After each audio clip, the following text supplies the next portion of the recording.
Still no verdict in the Tex-McIver murder trial, but a lot happened at the Fulton County Courthouse. The biggest moment, when the jury got another look at the SUV where Tex shot his wife Diane. Our producer Ann and photographer Jefferson were there when it happened, and I spoke to them when they got back from court. They split up into groups of two. One juror went to the front seat, one juror went in the back seat, just like Danny Joe and Tex, and replayed that scene. Were they handling the gun, Ann? Yes, the person who was always sitting in the back where Tex would have been sitting, they brought the actual gun with them. Could you see any sort of reaction? I saw some of the jurors who got into the driver's seat were like looking back and looking into the rearview mirror, I'm assuming to check and see if they could see the gun from where they were.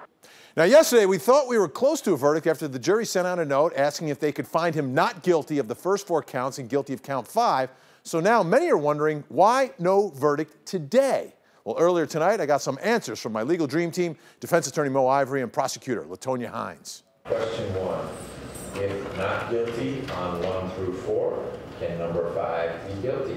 Yesterday's note asked if we find him not guilty on counts 1 through 4, can we find him guilty of count 5? And now today, no verdict? Why? Because they had 2 questions that were out there that needed to be answered, but a verdict in the morning. Because of the other 2 questions, it shows that they have not completely made up their minds. We just completed the juror's view of Exhibit 499, the Ford Expedition King Ranch.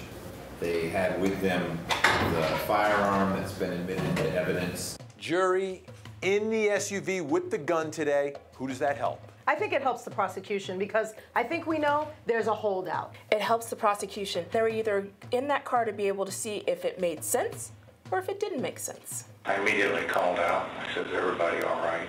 And Danny Joe said yes. And Diane's head was kind of slanted.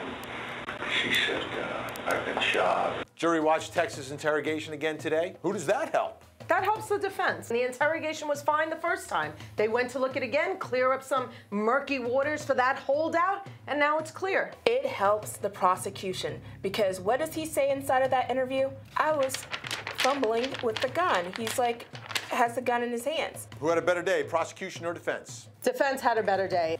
Prosecution, without a doubt. All of the testimony that just says the prosecution did not meet the burden. We're going into day 4 of deliberations. That makes this a great day for the prosecution. We will be back tomorrow.